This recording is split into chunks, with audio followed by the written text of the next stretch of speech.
Hello, my name is Laura. You will not hear my husband, you will not see my husband, but you will hear him. That's a new one,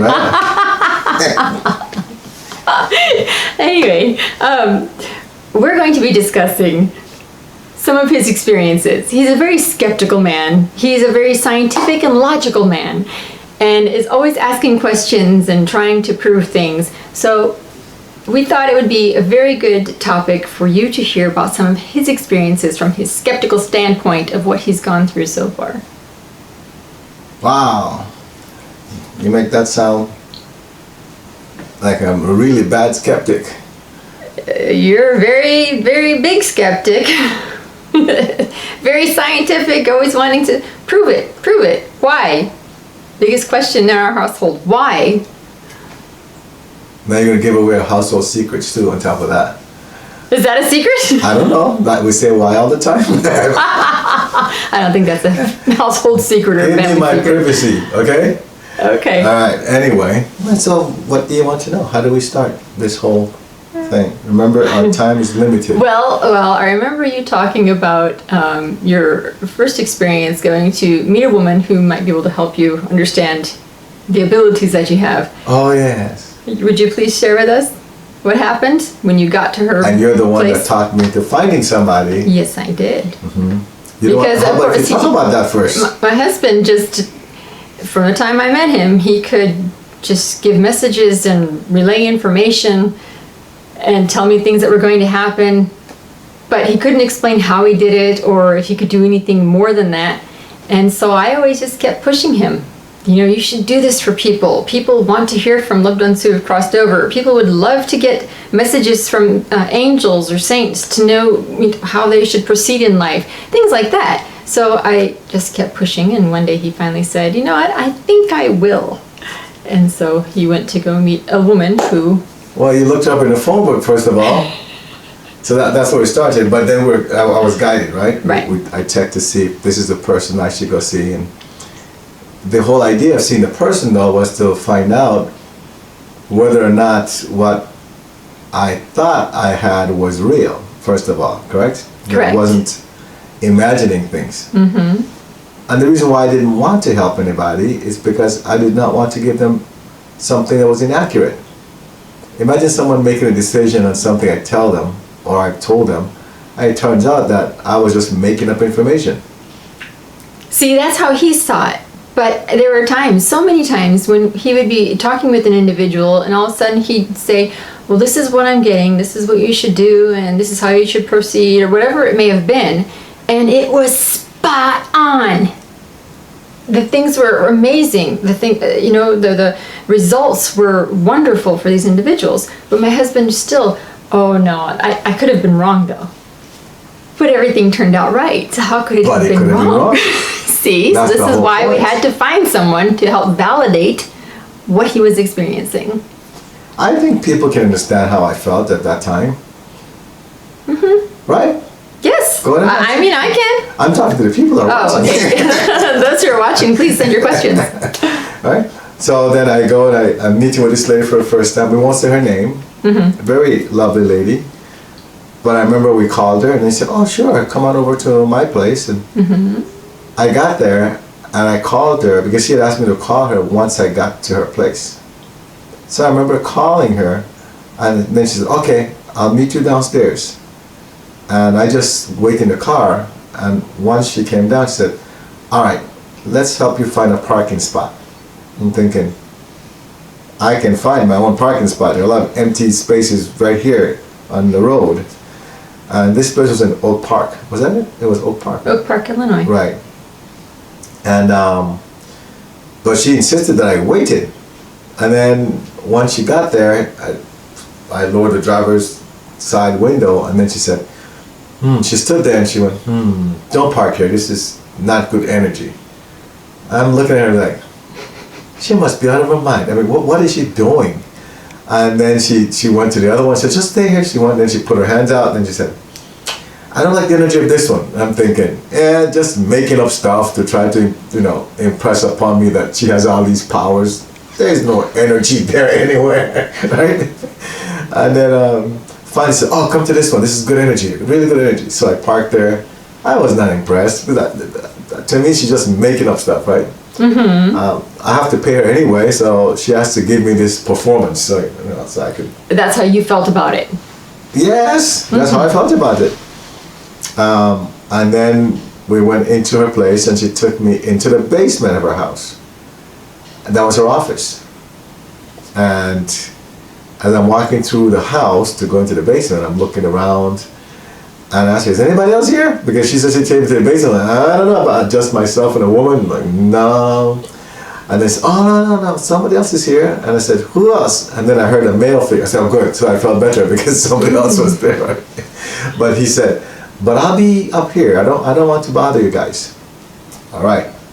But if anything would happen, at least there's somebody there. So we went downstairs, and then she put me in this chair. She said, "Sit down." So I sat down, and then she said, "First I'm going to work on your chakras. I have to open your chakras because they're closed." I said, "How do you know they're closed?" That's what I was about to ask. And then she said, "Well, I can see your chakras, and I see that they're closed." And said, "Because of that, you're not getting all the information you're supposed to get. You get some of it, but not all of it." I said, "I don't want to get information." She said, "Then why did you come here?" I said, "I want you to tell me if what I'm getting is accurate, but I don't want to get any more." So she said, "Well, why do you not want to get any more?" I said, "Well, it's none of my business what happens to people, and I don't care what happens to them. That's their business. I don't need to know that. It doesn't mean I don't care about people, but why do I want to hear about their dead aunt or uncle or want to talk to them?" And she laughed. She said, "That's a typical medium attitude when you don't know you're a medium." I said, "Well, how about you just tell me if what I get is real, right?" And so I got there, and I closed my eyes, and then she's doing what she claims she's doing, opening up the chakras, right? And she's talking. I'm thinking, you don't need to talk. I came here for you to just tell me whether or not what I'm getting is accurate. All this other nonsense you're doing, I'm not impressed, because that's not what I came here for. You know how I go. When I say I'm doing something, that I want to get that done. That's all he wants to do. Exactly. Right? Get to the point and be done. Bingo, right? He tells me that a lot. Just get to the point, honey. Okay. After all, she's charging by the hour, right? So I'm thinking, why are you prolonging this? You know, I don't plan on paying you for a lot of hours. Just tell me what I need to know. All of a sudden she said, I said, "What is it?" And then she said, "Go ahead and close your eyes. And I just want you to focus." I said, "Okay. Focus on what?"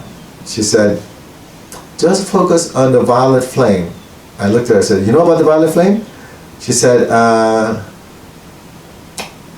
"Yes, I know about the violet flame, but I've just been told to tell you to focus on the violet flame." I said, "Okay." I didn't even think about asking who told her, right? So I'm there, and then all of a sudden the lights went out. And they said, "My lights are going out." And then they started to flicker. She said, "Do I have an electrical problem?" I said, "I don't know, I just got here." She said, "This has never happened." Says, "I'll be right back." So she went upstairs, she called to this person, the male figure, said, "Are you messing with the lights up there?" And he said, "Why would I do that?" She said, "Well, the lights down here, they went out." "Well, the ones upstairs on?" He said, "Yes, they're on. There's nothing wrong here." So she came back downstairs, she told me to close my eyes again. I closed my eyes. As soon as I closed my eyes, the lights went out. Just Again. So he said, "You're putting the lights out in the house." I said, "I've been sitting here. Why would I put the lights out in the house, and how would I do that?" She said, "You are a born psychic." I said, "No, I'm not a psychic. I don't want to be a psychic." She said, "You have so much energy. The frequency in this basement has been changed when you start to focus. That's how strong your energy is." And I'm thinking, baloney, just making up stuff. They're in cahoots, those two. And then she said, "Okay, go ahead and close your eyes again." And then she said, "Keep your eyes closed because it's going to be dark in here anyway. You turn the lights off." That's what she said. And then she went, "Oh, wow." I said, "What?" She said, "Moses said." I said, "Moses?" She said, "Yes, he's your sponsor." Now, I already knew that. Right. And so now she had my attention. He's like, "He's your sponsor. And he's saying that you need to focus where you can control your energy so that you don't turn this lady's lights off." I said, Moses said that? She said, yes. I said, how do you know it's Moses? She said, well, I can see him. He's right here. So I said, where? And then she told me, right? And I looked over there, and sure enough, I could see him too. I said, okay, she's not faking. Anyway, that's how that went. Okay. But now, as you know, every time we go to park somewhere, what happens? He always says, this reminds me of when I met with this lady. And then he's like, oh, no, this parking spot doesn't feel good. That one, we're going to that one, and we'll drive. Sometimes as we get to it, someone else will take it. He's like, oh, that's why I felt good. But yes, my husband, even I do that now. I'll go to a parking spot and I'll be like, no, I don't feel like I should park there, and I'll keep on going and go to a different one if I have to. But that's a standing joke now. We always bring up the story of this lady every time we go Right. park the vehicle somewhere, because that's what my husband remembers. That's how part of his journey began. That's how I know that she wasn't a fake. But this is years later. Yes, years later, it just confirmed she's not a fake. Yeah. There's something to it. There was something to that one, yep. And then she's also the same one, along with another lady that tested me to see how accurate the information was. That one, she cleared the chakras. I remember when I came home, I told you I felt like there was breeze blowing through my hands and my feet, right? Yeah, Remember he that? says, yeah, it feels like there's a hole in the center of my hands and in the centers of my feet, and there's just air blowing through them. Right. And I said, I guess she really did do something, you know? So I became a believer at that point, and I started trusting her that maybe she knew what she was doing. Maybe. Maybe, because she was the same one. When I met her the second time, she was drinking coffee. And then she Okay. told me the story about how she knows she's not supposed to drink coffee, but she just loves coffee. And that coffee messes up her Reception? right? And I said, so why are you drinking coffee? But now I do the same thing. I don't drink coffee. No. Right? But I know I'm not supposed to eat like chicken. But then He's you go not and then supposed to you- eat any land animals at all. But then you go and then you fry chicken in front of me. Well, what am I supposed to do? Deprive the children when they're asking for it? Well, maybe you should let me go somewhere. When you ask me, send me out. okay, he does not like to eat out. He's very particular about the foods he eats, so I have to cook all of his meals, which is fine by me. Just don't come and tell me, hey, I'm gonna have some of that fried chicken because you fried that too. It tastes good, right? So when I do that, At least the information is still accurate when it comes through, Well, even though it he's is. not supposed to do that. well, because it's not like coffee. You know, coffee has entities with it that really Right. messes you up. Right. While the chicken doesn't have that type of entity, so that's why it's not the same. But Okay. anyway, but she's also the one that tested me to see how accurate the information was. Remember, she's the one. She had me meet someone in person. Mm-hmm. Then I had to figure out what was going. Diagnose somebody over the phone, someone I never met. I think the person was from Texas. You know, and then there was another one that I had to do a reading on over the phone. So again, these folks, I knew nothing about them. And then when I was done, that's when she told me, you're like 95% accurate. She said, I've never had that happen. And then she started to tell me about how it works. And she was asking me, well, how are you receiving information? Of course, I couldn't tell her. I could just say, well, I just see the thing. But I still remember that the most amazing thing about it was that one of the individuals, the lady, she had a lot of ailments. One of the ones you had to do a reading for? Right, or? over the Okay. phone. I Okay. don't know if you remember me telling you this. Vaguely But, right now. She got on the phone, and the moment she got on the phone, I could just see all the aches and pains that she had, and I told her, right? And she was just surprised by it. Now, the person that was testing me had been working with this lady for years. And I mentioned something that she never knew about after all these years. And she said, no, she doesn't have that. They said, yes, I do. I do have this condition. So she was surprised because all the years she'd been working with the lady, she never knew this condition existed. And then she was also given, because at that time I was just starting out, she was given remedies for what she needed to, like supplements and things. She was told exactly what supplements she should take. But that's not what stood out for me. What stood out was that it continued, and then I told her about her kids. I didn't tell her, I gave her a message about her kids. And the person that was testing me said, oh, you could stop there now, that's enough. And I said, no, there's one more piece of information, and I'm just going to tell you, but I don't feel good about it, but I'll tell you anyway. And I told her, one of your sons is gay. And the line just went quiet. And I said, and you don't get along with him because of that. But you know, this is your son, you shouldn't do that. You know, and she was giving more advice. And again, this person was working with her all these years, who wasn't aware of that. Right? But the lady, she said yes, and you know, of course she was in tears when it was finished. Right. And that's how we realized, that's when I realized, okay, this is real. And that's when I came back and I said, okay, maybe we'll try some things. That's when he let me start inviting individuals to meet with him. Yes, right? But then we also had the time when we said, oh, well, maybe you should get some training. Remember you told me? You should Yes, get some I training. did. And then taught me to go meeting with this one lady. Yes, I did. I don't remember how we found her, or if you found her. I didn't find on her. the You north found all side of these people. Chicago. And he went for these trainings, and he came home, he's like, nope, I'll just finish it because we paid for it, but I'm not doing this ever again. These people are crazy. They're start talking about some of the experiences that people claim they were having, and I'm like, well, at least you know they're telling you you're accurate with what you're getting, you know, so. Well, she didn't tell me that. It was the other lady. Okay. She was just giving these classes about, I don't How know to what get that in was about. tune, or how I to guess pull so. information, something like that. But it was some weird stuff, because what they were talking about, they were saying they saw this and I didn't see that. I was seeing something else. And I would tell them, that's not what I'm seeing. And then they're talking about how in one lifetime, they talk about, one day they talk about she was a dolphin and just making all these weird noises. I guess that's how dolphins sound. Like, no.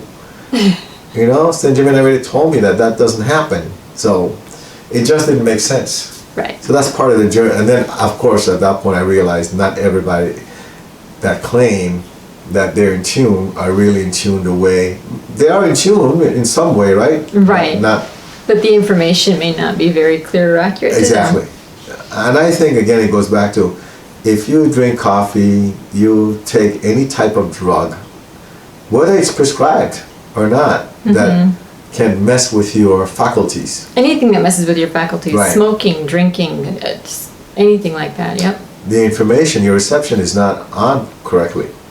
Not only that, if you're an emotional person, extremely emotional person, believe me, your information is not accurate. You might think it is not accurate, because your emotions are tied to it. You know, we've proven that with you.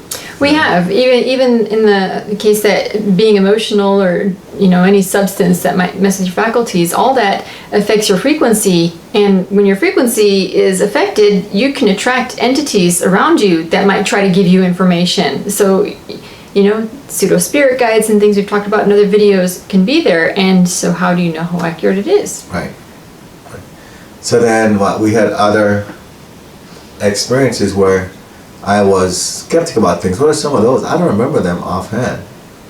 But I know we've had so many where I would just say, I don't know about this. But then, of course... A lot of them are spur of the moment.